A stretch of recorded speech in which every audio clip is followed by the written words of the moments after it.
এবছর বিজয়াতে বাজার থেকে নয়, নিজেই ঘরে তৈরি করুন পারফেক্ট জিলিপি। কি করে আমি এই জিলিপি তৈরি করলাম, তাহলে তো আমার সম্পূর্ণ ভিডিওটি দেখতে হবে। চলুন আপনারা একবার দেখে নিন, তাহলে আপনারাও বাড়িতে এভাবে জিলিপি তৈরি করে নিতে পারেন। এত সুন্দর একটা রেসিপি আপনারা না দেখলে কিন্তু মিস করে যাবেন। চলুন একবার দেখে নিন কী করে তৈরি করলাম এই জিলিপি।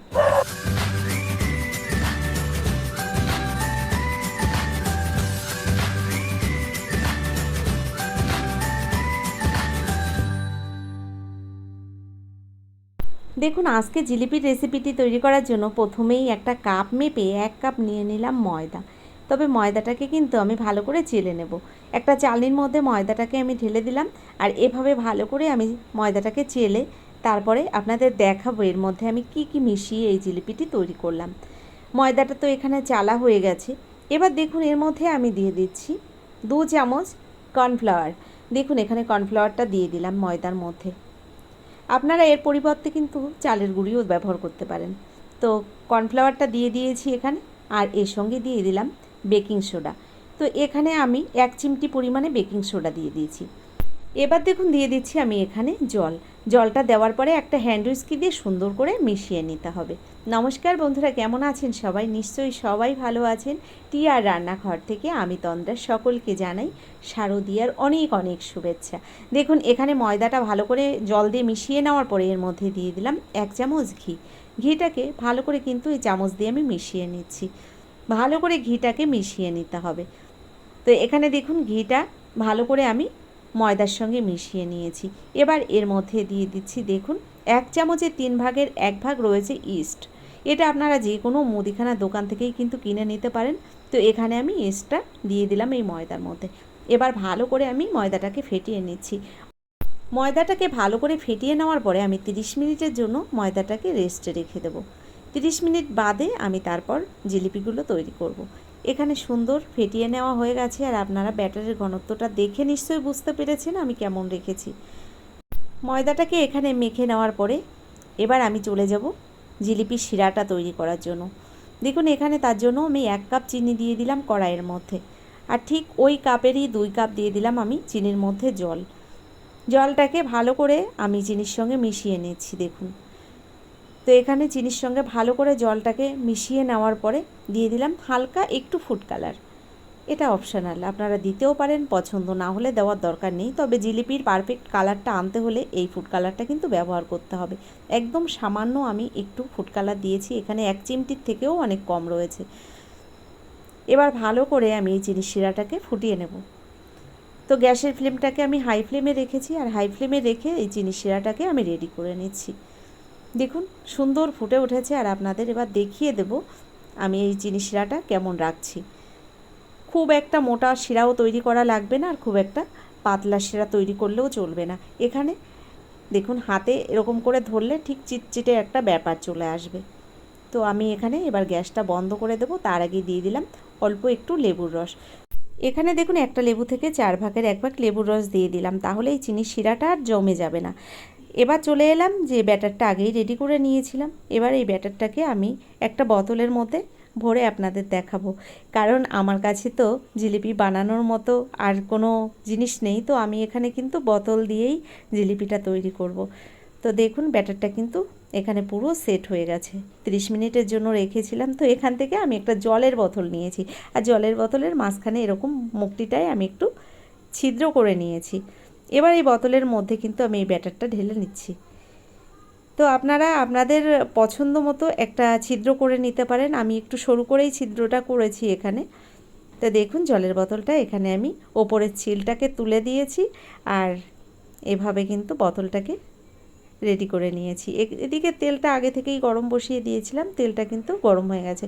তবে জিলিপি ভাজার জন্য একদম মাথায় রাখবেন সব সময় অল্প তেলের মধ্যেই জিলিপি ভাজতে হয়, তাহলে কিন্তু জিলিপিগুলো সুন্দর হয়। বেশি তেলের মধ্যে আপনারা যখনই জিলিপি এভাবে দেবেন তখন কিন্তু জিলিপিগুলো উপর দিকে ভেসে উঠবে, তখন কিন্তু জিলিপিগুলো সুন্দর হবে না। মাথায় রাখতে হবে জিলিপি যেন তেলের মধ্যে দেওয়ার পরে কড়াই বা যে পাত্রে আপনি ভাজবেন সেই পাত্রে মানে নিচেই লেগে যায়, এরকমভাবেই তেলটা দিতে হবে।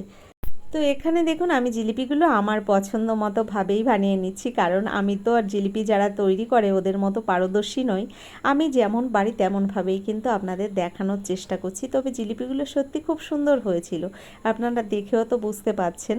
তো এভাবেই জিলিপিগুলো আমি ভেজে নিলাম, আর গ্যাসের ফ্লেমটাকে আমি মিডিয়াম ফ্লেমে রেখেছি। খুব একটা হাই ফ্লেমে রাখলে কিন্তু জিলিপিগুলো ওপর দিয়ে পুড়ে যাবে আর ভেতরটা কিন্তু কাঁচা থেকে যাবে।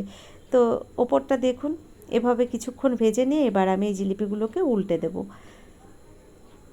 খুব সহজ কিন্তু জিলিপি বাড়িতে তৈরি করা। তো আমরা অনেক সময় মনে করি জিলিপি বানানো খুব একটা মানে কঠিন কাজ, কিন্তু এটা আমি বানিয়ে দেখলাম খুবই সহজ একটা রেসিপি। খুব তাড়াতাড়ি আপনারা কিন্তু যে কোনো সময় চটজলদি বানিয়ে নিতে পারেন। আর দেখুন কত সুন্দর হয়েছে দেখতে। তো বন্ধুরা, সামনেই বিজয়া দশমী, আপনারা কিন্তু অবশ্যই এভাবে একবার জিলিপি বাড়িতে বানিয়ে দেখতে পারেন। খুব সহজেই কিন্তু আপনারাও তৈরি করে নিতে পারেন। আর দেখতে যে এত সুন্দর হয় কি বলবো, একবার বানালেই বুঝতে পারবেন কতটা সুন্দর হয়। এভাবে উল্টে পাল্টে গ্যাসের ফ্লেমটাকে আমি মিডিয়াম ফ্লেমে রেখেছি, আর এভাবে জিলিপিগুলোকে সুন্দর করে ভেজে নিচ্ছি। বন্ধুরা, আমি এখানে কালারটা একটু হালকাই রাখবো, তবে গ্যাসের ফ্লেমটাকে কিন্তু আমি লো ফ্লেমে রেখেই এভাবে ভেজে নিচ্ছি। আর আপনারা দেখে বুঝতে পারছেন জিলিপিগুলো কিন্তু একদম মুচমুচে হয়েছে, খুব সুন্দর হয়েছে। এবার এই জিলিপিগুলোকে আমি আর বেশি একটা ভাজবো না, এবার নামিয়ে নেব। কারণ খুব যদি আমি কালার করে ভাজি তাহলে চিনি শিরার মধ্যে যখন আমি দেব তখন কিন্তু এই জিলিপিগুলো আরও দেখতে বেশি কালার মনে হবে, মানে মনে হবে দেখতে যেন জিলিপিগুলো পুড়ে গেছে। তো আর খুব একটা কালার করে ভাজবো না। এবার আমি এই জিলিপিগুলো নামিয়ে নেওয়ার পরে বাকি জিলিপিগুলো আমি এক এক করে ভেজে নেব। কি বলবো, 1 কাপ ময়দায় এখানে কিন্তু অনেকগুলো জিলিপি হয়েছিল। অবশ্যই আপনারা একবার এভাবে ময়দা দিয়ে এই সহজ রেসিপিটি বাড়িতে বানিয়ে দেখবেন। তো জিলিপি ভেজে আমি নামিয়ে নেওয়ার সঙ্গে সঙ্গে চিনি শিরার মধ্যে দিয়ে দেব। আর দেখবেন যে চিনি শিরার মধ্যে দেওয়ার সঙ্গে সঙ্গে জিলিপিগুলো কতটা সুন্দর লাগছে দেখতে। তো এখানে দেখুন চিনি শিরার মধ্যে আমি ডুবিয়ে দিলাম জিলিপিগুলো, আর এভাবে একটু নেড়ে চেড়েই তুলে দেবো সঙ্গে সঙ্গে, কারণ বেশিক্ষণ চিনি শিরার মধ্যে ভিজিয়ে রাখা যাবে না। তো এভাবে বাকি জিলিপিগুলোও আমি এক এক করে ভেজে নামিয়ে নেব। তো বন্ধুরা, কেমন লাগলো আজকের রেসিপিটি অবশ্যই কিন্তু আমাকে লিখে জানাবেন। যদি আমার এই জিলিপির রেসিপিটি আপনাদের ভালো লেগে থাকে, এখনও একটা লাইক দিতে ভুলে গেছেন, অনুরোধ করব একটা লাইক দিয়ে যারা এখনও আমার চ্যানেলটিকে সাবস্ক্রাইব করেননি অবশ্যই আমার চ্যানেলটিকে সাবস্ক্রাইব করে আমার ভিডিওর পাশে থাকা বেল আইকনটি ক্লিক করে নোটিফিকেশানটা অল করে দেবেন। তাহলে কি হবে, আমার ভিডিও আপলোড করার সঙ্গে সঙ্গে তার নোটিফিকেশানটা আপনার কাছে পৌঁছে যাবে, আর আপনি আপনার টাইম মতো আমার ভিডিওটা দেখে নিতে পারবেন। এছাড়া আপনাদের বন্ধু বান্ধবের মধ্যেও কিন্তু আমার এই ভিডিওটা শেয়ার করে দিতে পারেন। দেখুন আমি এখানে এক এক করে জিলিপিগুলো সব ভেজে নিচ্ছি, আর এক একটা এক এক রকমেরই হচ্ছে, কোনোটা ছোট কোনোটা বড়। প্রথমবার তো ওর জন্য একটু উল্টোপাল্টা হয়ে যাচ্ছে, তবুও জিলিপিগুলো খেতে কিন্তু সত্যি কথা দারুণ হয়েছিল। অবশ্যই আপনারা একবার এভাবে বানিয়ে দেখবেন বাড়িতে। দেখুন একদম দেখতে বাজারের কেনা জিলিপির মতো লাগছে না? সত্যি খুব সুন্দর হয়েছিল। তো এভাবে আমি বাকি জিলিপিগুলো এক এক করে ভেজে তারপরে আবার ফিরে আসছি আপনাদের সামনে। তো বন্ধুরা, এখানে দেখুন আমার জিলিপিগুলো প্রায় সব ভাজা হয়ে গেছে, আর চিনির শিরাটাও কিন্তু প্রায় শেষ হয়ে গেছে, কারণ এখানে যে চিনির শিরাটা আমি বানিয়েছিলাম এটাও কিন্তু একদম ঠিকঠাক পরিমাণে হয়েছে। তো এই আজকের ভিডিওটা আপনাদের কেমন লাগলো আবারও বললাম লিখে আমাকে জানাবেন। যদি ভিডিওটা ভালো লেগে থাকে অবশ্যই একটা লাইক দিয়ে দেবেন। আজকের মতো এই পর্যন্তই, পরবর্তী ভিডিও নিয়ে আবার চলে আসবো। ততক্ষণের জন্য সকলে ভালো থাকবেন, সুস্থ থাকবেন। টিয়ার।